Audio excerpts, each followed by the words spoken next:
자, 여러분 안녕하십니까? 함께 오경을 공부한 지 지금이 4주째 들어왔습니다. 그럼 성경을 공부하는 것이 재미가 있으신지 모르겠어요. 재미가 없으면은 공부하게 되질 않죠. 아, 발견의 기쁨이 있을 때 공부하는 것이 쉬워지고요. 제가 소망하건대는 여러분이 배우는 이 오경이 그냥 교회에서 성경 공부하면서 배웠던 것보다 좀 더 깊이 있게 아, 아, 발견의 기쁨이 있구나 하는 이런 수업이 되었으면 하는 마음 간절합니다. 자, 이제 오늘 우리가 이번 주간 함께 공부하고자 하는 거는요. 창세기에 나타난 신학입니다. 먼저 창세기 1장에서 11장까지 인류의 원 역사에 나타난 신학. 여러분의 노트 12페이지와 13페이지에 나와 있고요. 아니면 마줄 4에 제가 올려놓은 노트가 바로 이 장입니다. 자, 창세기 1장에서 11장 인류의 원 역사에 나타난 신학은요. 첫 번째, 창조주 하나님이 강조되고 있습니다. 창조주 하나님. 자, 이 창조주 하나님은요, 자유롭고 주권적인 명령으로 천지와 만물을 창조하셨습니다. 고대 근동의 자연관과 신관, 이것이 히브리인들이 가지고 있었던 구약 성경이 가지고 있는 자연관과 신관과 얼마나 다른지 한번 보십시오. 고대 근동의 자연관은요, 그대였습니다. 자연이 신이었어요. 그대. 다오, 영어로는 고대 언어로 다오, 고대 영어로 다오라고 말하죠. 그런데 오늘 우리 자연적인 눈은 어떻습니까? 자연은 it, 과학적인 눈으로 자연은 it죠. 그것일 뿐입니다. 근데 고대 히브리인 구약 성경은요, 자연을 하나님의 피조물로 보고 있습니다. It is thou가 아닙니다. 하나님이 창조하셨다라는 창조라는 단어를 히브리어로 여러 가지로 쓸 수 있는데 굳이 히브리어의 이 창세기의 저자는요, 바라라는 단어를 사용합니다. 히브리어 문법에요. 바라라는 단어는요. 신의 창조에만 사용할 수 있는 단어입니다. 다시 말해서 오직 하나님의 행동으로 만들어진 것이 창조고요. 재료가 없었어요. 말씀으로 무에서 유가 나왔지.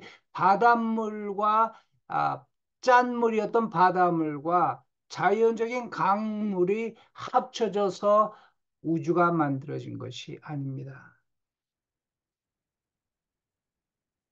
그리고 네 번째, 하나님의 피조 세계는 선합니다. 악하지 않습니다. 하나님이 지으신 모든 것을 보시니 하나님 보시기에 좋았더라. 무슨 말씀입니까? 이 우주와 세계는 아주 훌륭합니다. 자, 우리가 오늘 교회에서 어떻게 가르치는 경향이 있나요? 아니, 우리 크리스찬들은 어떻게 생각하고 있나요? 영적인 것은 훌륭한 것이고 물질적인 것은 악한 것이다. 혹시 이렇게 생각하는 경향이 있지 않나요? 그렇다면 여러분들은 구약 성경을 전혀 이해하지 못하시는 겁니다. 하나님이 이 물질 세상을 창조하셨습니다. 예, 신약 성경은 이렇게 말하고 있습니다. 너희는 세상이나 세상에 있는 것들을 사랑하지 말라. 그런데 그럼 이 하나님이 창조하신 이 세상을 말하나요, 그것이? 그러면 이 말은 어떻게 이해하시겠어요? 하나님이 세상을 이처럼 사랑하사 독생자를 주셨으니. 다시 말해서 너희는 이 세상과 세상에 있는 것들을 사랑하지 말라. 왜냐하면 이 세상에 있는 것들은 육신의 정욕과 안목의 정욕과 이생의 자랑이니. 다시 말해서요, 세상을 사랑하지 말라라고 말할 때 그것은 이 물질로서의 세상이 아니라 세상에 도도하게 흐르고 있는 세속적인 문화를 사랑하지 말라는 거죠. 세상은 하나님이 완벽하게 선하시게 만드셨습니다. 세상은 아름답습니다. 저는 세상을 사랑하는 목사입니다. 세상에 대한 책임의식을 느끼기 때문에 복음을 전합니다. 그리고 하나님이 창조하신 세상을 보존하기 위해서 저와 제 아내는요, 돈을 더 내고 우리 시에서 리사이클 해주는 그 이상 돈을 더 내고 플라스틱은 따로 버립니다. 돈을 냅니다. 배터리 따로 버립니다. 돈을 내야 합니다. 하나님이 만드신 이 자연을 아름답고 건강하게 보존하기 위해서입니다. 세상은 악하다. 영적인 것들은 선하고 물질적인 것은 악하다라는 가르침은요, 영지주의라고 말하는 소위 1세기에 있었던 이단적인 가르침입니다. 영적인 것은 선하고 육체적인 것은 악하나요? 여러분이 가지고 있는 이 몸뚱아리 너무나 소중하고 귀한 것입니다. 우리가 살고 있는 이 세상 너무나 완벽하고 소중한 것입니다. 만일 물질적인 것이 악하고 돈이 악한 것이라면요, 우리 교회는 돈은 악한 것이라는 인상을 주는 경향이 있어요. 돈이 악한 것이라면 왜 교회는 헌금을 건나요? 그 악한 것을요.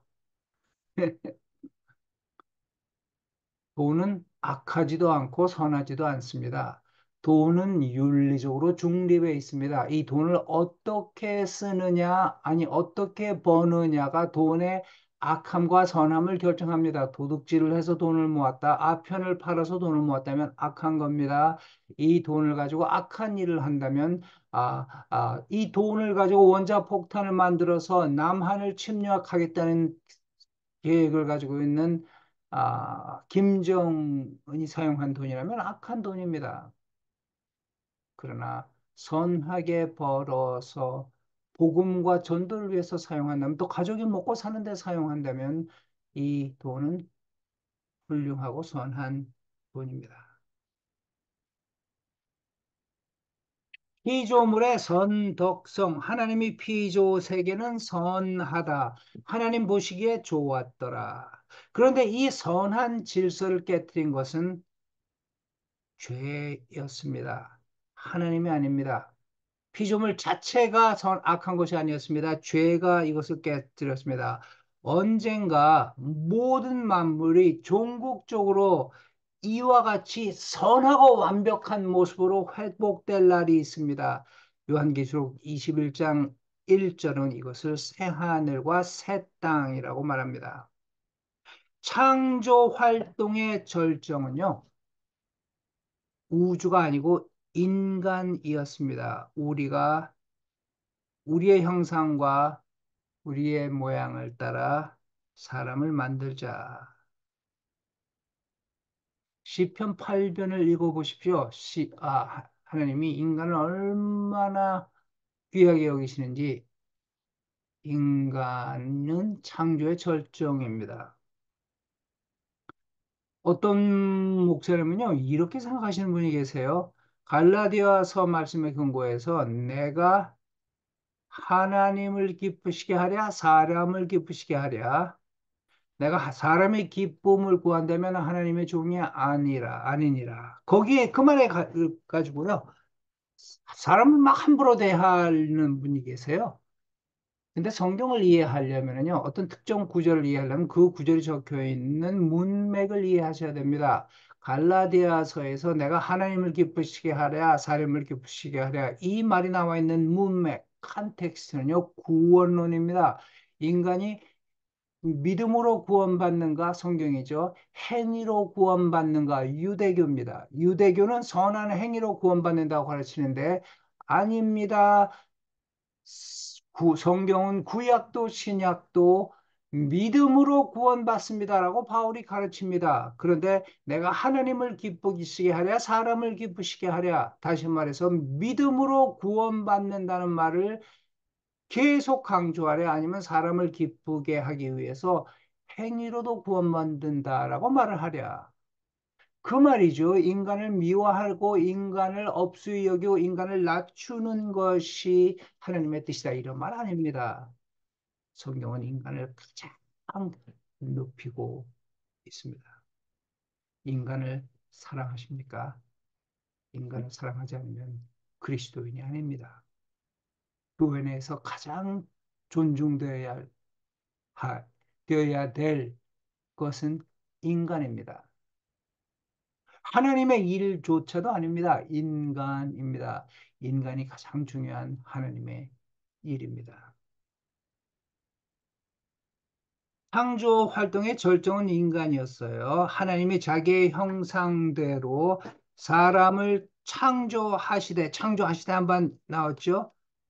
곧 하나님의 형상대로 사람을 창조하시되 두 번째 나와요. 남자와 여자로 그들을 창조하셨도다. 27절 말씀이에요.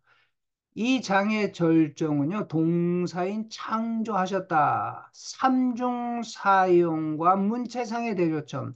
하나님이 창조하셨다, 창조하셨다, 창조하셨다. 사람을요, 남자와 여자를요. 이 창조의 명령이 점점 이 절정을 향해 전진하고 있죠. 여기 하나님의 형상과 모형하는 이 하나님의 형상이라는 건요, 옛날의 신학에서는요, 이것이 인간의 그 도덕성 혹은 영성, 이렇게 보아오는 경향이 있었는데요. 그렇지 않습니다. 연구를 하면 할수록요, 이 고대 문헌에서 형상이라는 표현은 인간의 도덕성, 인간의 영성과 같은 인간의 본질이 아니라 인간의 기능을 말하고 있다. 인간의 기능에 관심이 있다라고 말하고 있습니다. 여러분, 랜드마크라는 거 아시죠? 랜드마크 한번 찾아볼까요? 랜드마크. 음, 예, 랜드마크 한번 보겠습니다. 스크린 쉐어를 하고요. 제가 온라인에 들어가서, 예,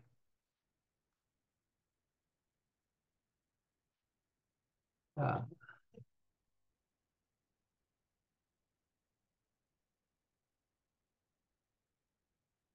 아,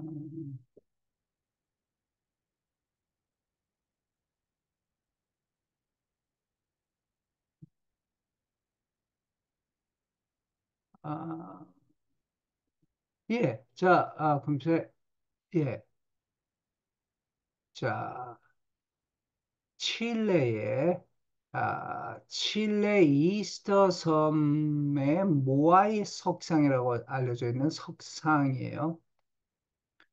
자, 이런 석상이 존재하는 이유는 무엇이었습니까? 왕이 다스리는 영역의 그 국경 표시래요. 국경 표시, 이 왕이 다스렸던 곳에 이것이 국경에다 여기까지 이 왕의 영향력이 미치는 곳이다. 재미지 않습니까, 여러분? 석상. 그럼 인간이 하나님의 형상과 모양이라면요, 인간이 가는 모든 곳이 하나님이 다스리는 곳이다.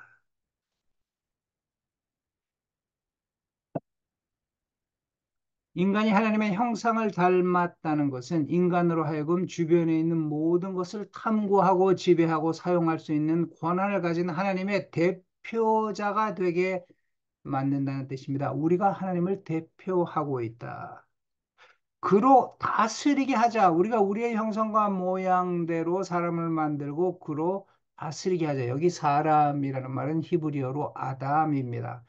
아담이라는 이름은 인간이라는 뜻입니다. 사람.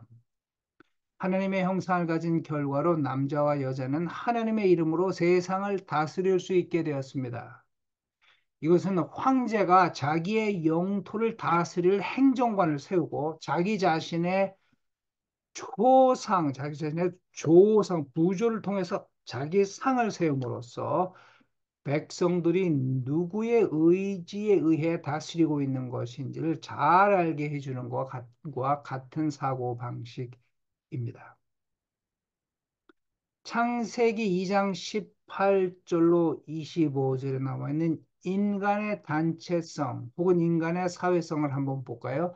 제가 창세기 2장 18절로 가볼게요.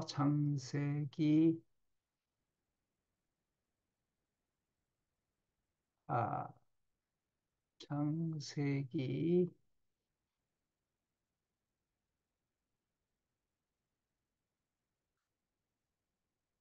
2장 자, 성, 성경 본문을 한번 같이 보십시다. 여호와 하나님이 이르시되 사람이 혼자 사는 것이 좋지 못하니 내가 그를 위하여 돕는 배필을 지으리라 하시니라. 하나님이 흙으로 각종 짐승과 각종 공중과 각종 새를 지으시고 아담이 무엇이라 부르나 보시려고 그들을 그에게로 이끌어 가시니 아담이 각 생물을 부르는 것이 곧 이름이 되었더라. 아담이 모든 가축과 공중의 새와 들의 모든 짐승에게 이름을 주니라. 아담이 돕는 배필이 없으므로 여호와 하나님이 아담을 깊이 잠들게 하시니 잠들매 그가 그 갈빗대 하나를 취하고 살로 대신 채우고 여호와 하나님이 아담에게서 취하신 그 갈빗대로 여자를 만들고 그를 아담으로 이끌어 오시니 아담이 이르되 이는 내 뼈 중에 뼈요 살 중에 살이라 이것을 남자에게서 취하였은즉 여자라 부르리라 하시니라. 이러므로 남자가 여자를 떠나 그와 합하여 둘이 한 몸을 이룰지로다. 아담과 그의 아내 두 사람은 벗었으나 부끄러워하지 아니하니라. 인간의 단체성, 인간의 사회성, 사람이 독처하는 것이 좋지 못하니 18절 말씀이죠. 인간은 섬이 아닙니다. 인간은 절대적으로 다른 사람의 도움을 필요로 하는 한 쌍의 존재입니다. 사회 속에 들어가 살아야 됩니다. 남자와 여자로 그들을 창조하시고 서로가 상대방 없이 살 수 있는 존재라는 뜻이죠. 인간의 진정한 삶은 더불어 사는 삶입니다. 고립된 삶은 하나님에 의해서 창조된 인간 본성이 부패하였기 때문입니다. 저는 이런 사람 봤어요. 은혜 많이 받고 기도 많이 하고, 나는 사람이 필요 없어. 하나님만 있으면 돼. 그런데 하나님은요, 아담이 아담이 아담이 오직 하나님하고만 살았는데 에덴 동산에서요. 그런데 그것만으로는 부족하다 해서 하와를 만드셨어요. 사람을 만드시고 사람이 사는 사회 속에 인간을 지어 놓으셨어요. 하나님만 있으면 된다고요? 예, 그 말도 거짓말은 아니죠. 은혜 충만할 때는 됩니다. 근데 1년 365일 은혜 충만하게만은 살 수 없잖아요. 하나님은 동물을 아담에게로 데려와서 이름을 짓게 합니다. 결국 동물의 본질이 자신과 다르다는 사실을 아담은 깨닫습니다. 남자가 여자의 이름도 짓게 하십니다.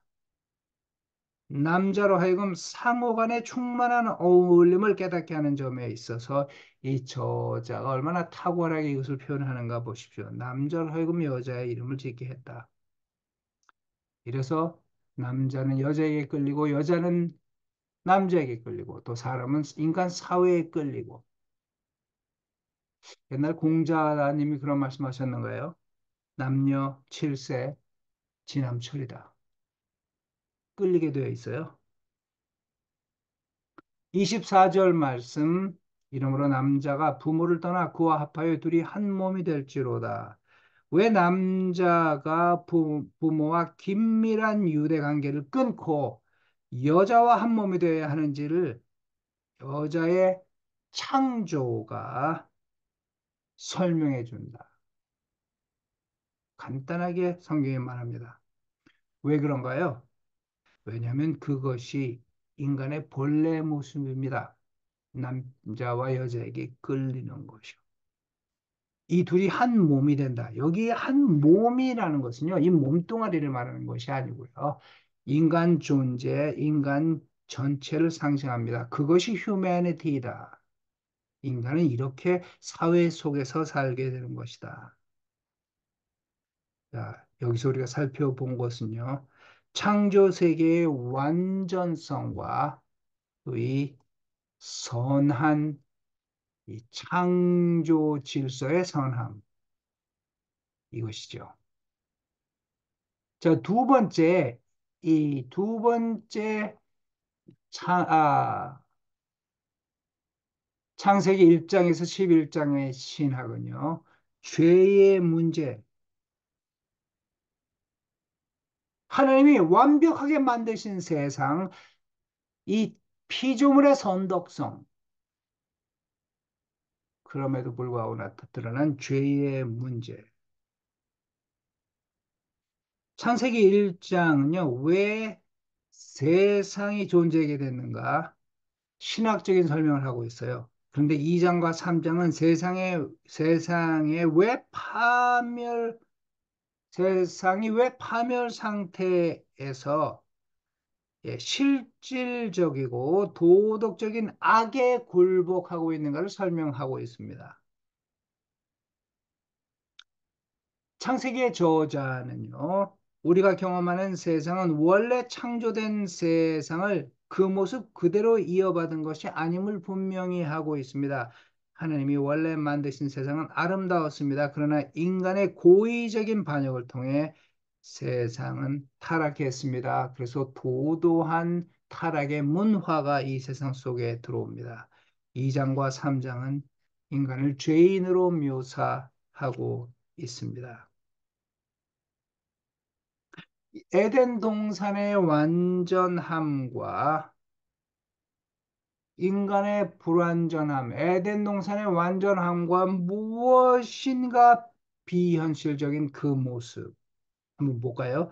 왜 그런 일이 벌어졌습니까? 그 이유는요, 저자가 인간들이 경험하고 있는 세상에 대해 묘사하는 것이 아니라 이상적인 세계, 즉 최초의 인간이 누렸던 영적인 상태를 반영하고 있기 때문입니다.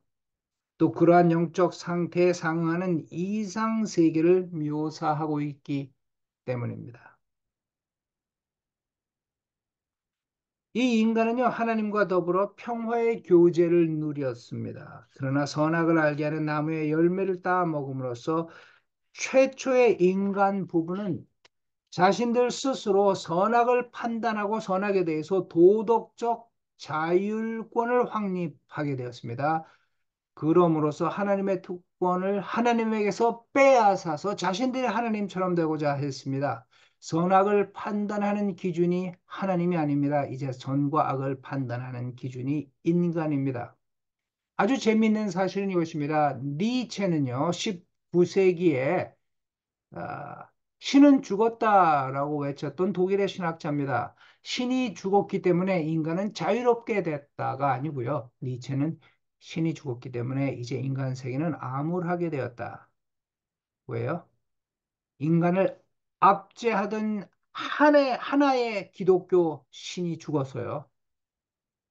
성과 악의 판단 기준이 인간이 되어버렸어요. 80억이 살고 있는 이 세상에 선악을 판단하는 기준은 80억 개가 되어버렸습니다. 누구든지 내게 옳은 것이 도덕적으로 옳은 것이라고 말합니다. 그래서 20세기는요, 가장 끔찍한 세기가 되었죠. 1세기에서 19세기까지 전쟁으로 죽은 모든 피를 다 합쳐도 절반도 되지 않는 엄청난 세계 대전으로 인류 역사상 가장 많은 인류가 학살되었던 세기가 20세기였습니다. 뱀의 유혹을 볼까요? 죄에 대한 유혹은 인간의 외부에서 왔습니다. 인간의 행동 볼까요? 아주 간단하게 행동해서 여자가 따먹고 그리고 남편에게도 그것을 줬다. 그 결과는 처절했습니다. 이어서 창세기의 저자는요, 하나님과 인간이 새로운 차원의 관계를 맺게 되는 것을 말해주는데요. 전에는 하나님과 인간이 조화 속에 살았고 친근감 속에 살았어요. 그런데 이제는 벌거벗음에 대한 수치감과 공포로 인해서 하나님으로부터 도피하는 인간이 되었습니다. 이어 인간 공동체의 원초적인 단합성이 와해되어 버렸습니다. 이제 죄라는 새로운 상황 속에서 함께 사는 생활은 결속이 아니라 분열을 초래하게 되었습니다. 인간은 죄를 여자와 하나님께 전가하지요. 그렇게 함으로써 자신이 결백하다는 것을 증명하려고 합니다. 거기서 끝나지 않습니다. 이제 죄가 눈덩이처럼 커지는데요. 이후로 죄는 눈덩이처럼 커지며 성장합니다. 어떻게 성장합니까? 인류 최초의 형제 살인 사건이 일어나죠. 창세기 3장에서 아담과 하와의 죄, 창세기 4장에서 인류 최초의 형제 살인, 그 다음 검의 노래, 이 라멕이 아주 잔인한 노래를 부릅니다. 한번 볼까요? 검의 노래 창세기 4장 23절 24절 한번 찾아보겠습니다. 창세기 4장 23절과 24절인데요. 라멕의 아내들에게 이르되 아다와 실라여 내 목소리를 들으라. 라멕의 아내들이여 나의 말을 들으라. 나의 상처로 인해 내가 사람을 죽였고 나의 상함으로 말미암아 소년을 죽였도다. 미성년자를 죽였대요. 가인을 위하여 벌이 7배일진데 라멕을 위하여는 벌이 77배이리라. 자기가 남을 죽여놓고 나에게 보복이 온다면 그에게는 77배의 보복이 주어질 것이다. 얼마나 잔인한 노래입니까?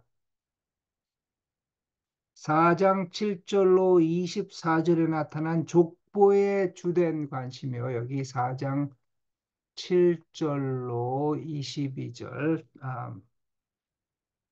17절로 21절, 예. 가인의 자손에 대한 이 족보. 여기에 주된 관심은요, 가인의 자손들이 누구냐 하는 데 있는 것이 아니고요. 그들의 삶의 특질과 그들의 삶의 형태에 있습니다. 결국 죄 지은 인간들은 죄 지은 채로 문명을 발전시키고요. 더 큰 죄악을 짓습니다. 하나님은 하나님이 인간 만드신 것을 한탄하게 되시고 그리고 인간을 심판하겠다고 결심하십니다. 그리고 마지막으로 자, 그 이후에 나타난 것은 노아 홍수 사건이죠. 그리고 마지막으로 바벨탑은 인간이 더 이상 떠돌이 생활을 하지 않고 문명화한 상태에서 집단 생활하고 있는 모습을 보여주는데요. 그들은 성 하나만 있었고 탑 하나를 세웠습니다. 그들의 목적은요, 명예와 힘에 대한 욕망에서 비롯되었죠. 우리가 우리의 이름을 내고 온 지면에 흩어짐을 면하자. 명예와 힘에 대한 욕망. 이러한 상황에서 하나님의 평가는요, 이러한 인간의 단합된 노력 속에 들어있는 나쁜 성향을 인식합니다. 여기에서 저자는 인간 사회가 하나님에 대한 반항 속에서 일어나고 있다는 사실을 묘사하고 있습니다. 자, 이 죄는요, 각각의 개인들을 철저하게 부패시킬 뿐만 아니라 힘과 통제력을 지향하게 되는 공동조직체나 실체도 침투합니다. 다시 말해서 죄는 개인을 타락시킬 뿐만 아니라 공동체를 타락시키죠. 그러므로 1장에서 11장 전체에 들어있는 가장 중요한 주제는요, 죄의 심각성. 죄는 인간의 첫 번째 반역으로부터 시작해서 하나님의 선하신 역사를 어그러뜨리고 더럽혔습니다. 창세기 1장에서 11장의 신학, 첫 번째 창조주 하나님, 두 번째 죄의 문제, 세 번째 인간의 죄에 대한 하나님의 심판, 인간의 죄에 대한 하나님의 심판. 첫 번째는요, 인간의 죄는 언제나 하나님의 심판을 초래했습니다. 에덴 동산 한번 볼까요? 뱀과 여자, 또 남자가 심판을 받았는데요. 우리가 흔히 죄를 짓고 저주받았다 그러잖아요. 그런데 가만히 그 내용을 보십시오. 뱀은 저주를 받았습니다. 그렇지만 아담과 하와, 인간은요, 저주가 아닌 타락한 세상에서 살아야 하는 고통에 처했을 뿐입니다. 여자는 고통 중에 아이를 낳아야 했습니다. 자기의 주인인 남편을 사모해야만 하게 되었습니다. 인간은 이제 말을 잘 듣지 않는 땅으로부터 먹을 것을 얻기 위해 수고와 땀을 흘려야만 했습니다. 그러나 결국 죽음과 함께 자신을 구성하고 있는 흙으로 돌아가야만 하는 존재로 규정되고 말았습니다. 남자와 여자에 대한 또 다른 심판은요, 이 둘이 동산에서 쫓겨난 것이었습니다. 그들이 동산으로 돌아올 길은 영영 막히고 말았습니다. 인간 자체로서는 하나님과 교제할 수 있는 길이 이제는 전혀 없습니다. 가인에게 내려진 심판을 볼까요? 더욱 처절합니다. 땅이 더 이상 가인에게 소산물을 제공하지 않습니다. 그는 땅으로부터 도망자가 되어 유리하는 운명에 처하게 되었습니다. 또 가인은 하나님의 면전을 떠나 아주 먼 동쪽으로 가서 끊임없이 유리하는 삶을 살게 되었습니다. 그런데 하나님의 심판에 대한 최고의 예이자 전형은 이러한 것들이 아니라 홍수 이야기입니다. 홍수. 고대 근동인들에게 자연은 그것이 아니라 수많은 신적인 너라 그랬죠. 당신. 그러나 히브리인들에게 자연은 하나님이 자신의 목적을 이루기 위해 사용하시는 도구에 불과합니다. 홍수 자체가 신이 아닙니다. 하나님이 보내신 도구였습니다. 고대 근동의 자연관과 구약 성경의 자연관이 얼마나 다른가요? 그럼에도 불구하고 고대 이스라엘에게 자연은 하나님의 힘과 신성의 신비롭고도 직접적인 인격적 임재에 의해서 고통치는 인간성을 가진 것입니다. 이러한 배경에 비추어 볼 때 폭풍의 두렵고 공포스러운 힘, 또 홍수의 파괴력에 의해 인간에게 닥쳐온 재난 등은요, 인간의 죄에 대한 하나님의 심판으로서 이 심판에 형용할 수 없는 지경까지 높아져 있습니다. 이것이 바로 인간이 그 마음의 생각의 모든 계획이 항상 악할 뿐일 때 하나님에게 인간에게 내려지는 하나님의 공포스러운 심판에 대한 바른 이해를 하도록 하는 배경이 됩니다. 이제 바벨탑을 볼까요? 바벨탑 심판은 인간의 집단적인 죄에 대한 심판이었습니다. 언어를 혼란하게 하셨어요. 그래서 무수한 나라와 국가들로 하나님이 인간을 나누어 버리셨습니다. 따라서 원 역사의 마지막 부분에 가서 인류는 그 당시부터 계속된 현재의 모습, 즉, 죄 때문에 적대감과 사망으로 가득 찬 세상 속에서 하나님과 사회로부터 소외되어 살고 있습니다. 격리되어 있는 모습으로 있게 됩니다. 하나님으로부터 격리, 서로로부터 격리. 개인은 국가와 싸우고 사회의 구성원은 다른 사회 구성원과 국가는 국가와 싸우게 되었습니다. 이렇게 암울한 모습으로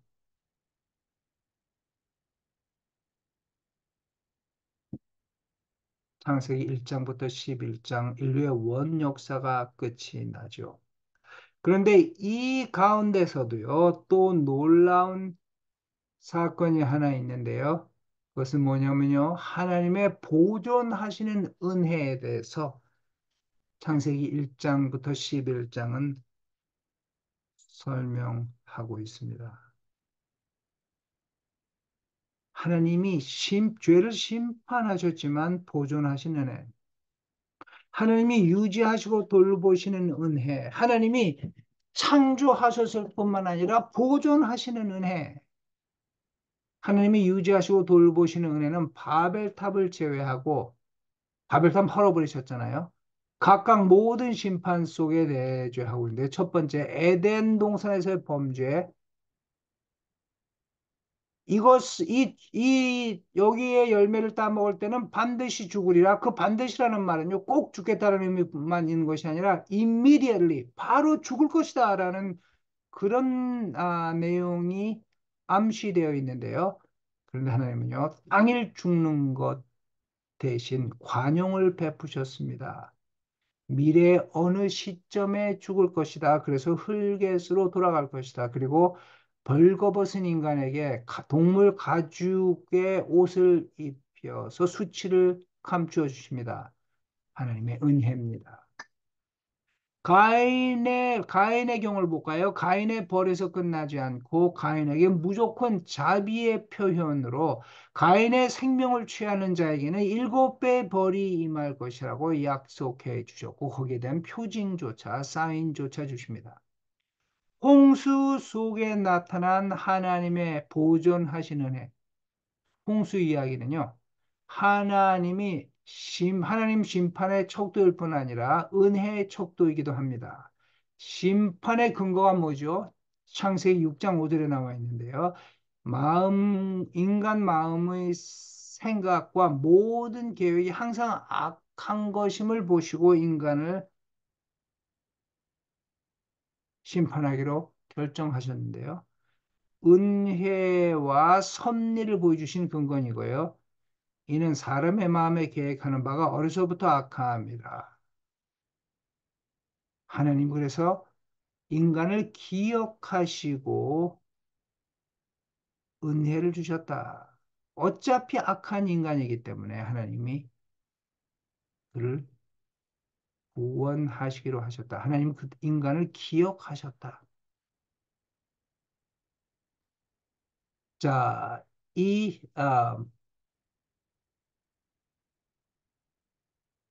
여러분 이 카이에스티 구조 기억하시죠? 병립 저 한국말이 갑자기 생각이 안 나네요. 대차병립법, 예, 영어로는 카이에스틱 구조라고 그러는데요.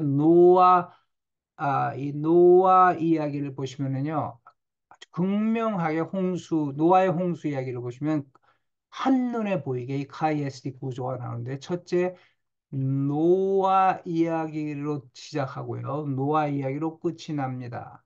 그 다음에 셈과 함과 야벳의 이야기가 나와요. 노아의 후손은 이러하니라. 햄과 삼과 야벳 이야기가 나오고요. B 프라임에는요. 셈과 함과 야벳의 얘기가. 그리고 아, 방주를 지어라 하는 명령. 그리고서는 맨 끝에서 또 방주에 대한 설명이 나와요. 그다음 아, 홍수가 올 것이다. D 프라임은요. 더 이상 미래에는 홍수로 인간을 멸망하지 않을 것이다. 라는 언약이 나오고요. 그 다음, 노아와 하느님의 언약을 맺는 장면, 이 프라임은요. 모든 동물, 모든 생물과 하나님의 언약을 맺는 장면, 이런 식으로, 그리고 예, 그다음 7장에는요. 방주 안으로 들어가라는 명령, G 프라임에는요. 방주에서 나와라 하는 명령. 이런 식으로 쭉 똑같은 내용이 극에서 극으로 연결되다가 맨 중앙이 본론인데요. 이 본론이 이렇게 되어 있습니다. 하나님이 노아를 기억하시니라. 하나님의 은혜죠. 홍수를 내린 것도 홍수에서 구원한 것도 하나님의 은혜였습니다. 하나님이 노아를 기억하신지라 생각하신지라. 자, 바벨탑 심판에 대해서 볼까요? 인류의 죄에 대한 하나님의 어김없는 심판. 여기에는 은혜에 대한 언급이 없습니다. 다시 말해서 인류의 원역사 창세기 11장은요. 날카로운 불협 화음으로 신과 인간의 불협 화음으로 끝이 납니다.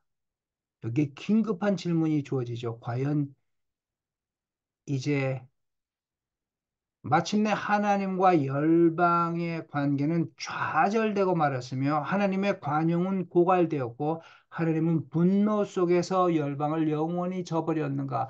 가만히 보십시오. 창세기 1장에서 창세기 11장까지는요. 하나님이 사람들, anybody, any 민족, 그 누구라도 상대하셨어요. 그런데 결국 이 창세기 1장에서 11장의 스토리는요. 인류 전체가 바벨탑을 지어서 하나님과 대항했고, 그리고 바벨탑이 무너졌지만 하나님과 인간은 절연된 상태로 서로 등을 진 상태로 심판이 임하고 은혜가 주어지지 않은 상태로 끝이 납니다. 그리고 창세기 12장에 그리고 50장까지 이제 족장 이야기가 나오는데요. 이 문제를 해결하기 위해서 하나님은 모든 인간이 아닌 한 인간, 또 그를 통해 만들어진 한 민족을 선택합니다. 인류를 다루시는 하나님의 방법이 바뀌기 시작합니다. 이제는 any person, any 인간이 아니라 any 민족이 아니라 아브라함과 그의 자손을 선택하셔서 그들을 통하여 온 인류를 구원하시는 방법을 선택하십니다. 창세기 1장에서 창세기 11장까지의 신학. 첫 번째가 무엇이었죠? 창조주 하나님. 두 번째는요, 죄의 문제. 세 번째는요, 인간의 죄에 대한 하나님의 심판. 네 번째는요, 하나님의 보존하시는 은혜. 자, 우리 한 15분, 20분 쉬었다 하죠. 네, 요 다음 창세기 12장에서 50장 족장 시대에 나타난 하나님, 족장 이야기에 나타난 신학 살펴보겠습니다. 좀 쉬십시오.